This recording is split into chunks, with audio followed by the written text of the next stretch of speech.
حجم درآمد بودجه سال آینده 33 میلیارد سومانی یا قریب 3 میلیارد دلار پیش بینی شده است. این در مقایسه با بودجه امساله بیش از 19% یا 5.3 میلیارد سومانی زیاد است. در تاجیکستان خیلی کم است که بودجه یک باره این مقدار زیاد کرده می شود. با گفته فیض‌الدین قهارزاده وزیر مالیه، خراجات بودجه سال آینده 33.6 میلیارد سومانی پیش بینی شده است. قریب نصف این مبلغ با گفته وزیر برای ساحه‌های اجتماعی از جمله معارف و تندرستی خرج می شود. همچنین در بودجه سال آینده 3.2 میلیارد سومانی برای پرداخت قرض خارجی کشور پیش بینی شده است. بخش اساسی بودجه یا 70% آن از حساب انداز و باج گمرکی پر می شود. به این خاطر برخی کارشناسان پیش بینی می کنند که یک باره 5 میلیارد سومانی زیاد کردن حجم بودجه سرباری انداز را بالای صاحبکاران زیاد می کند.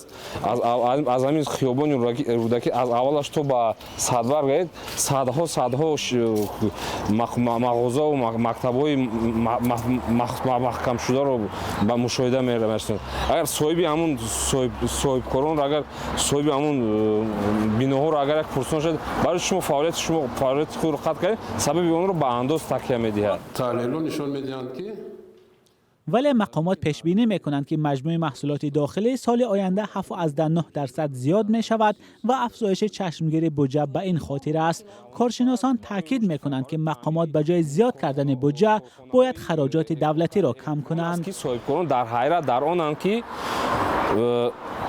با جای آن که مبلغ‌های بودجه دولتی با فرض کنیم رشد صنعت علل خصوص صنعت انرژتیک روانه شود برای رشد برای تعمیر کارخانه‌های کارکرد الکتروانرژی فرض کنیم برای کارخانه برای نیروگاه‌های آبی برقی و نیروگاه‌های آفتابی برقی و نیروگاه و غیره برقی اگر با جای آن که آنها رشد یابند آنها زیاد شوند ما می‌بینیم فقط هیکل سازی فرض کنیم می‌بینیم مرکزهای فرهنگی سازی که آنها مردم در اون نام قدر هوسمندی دارد به اونجا رفتن.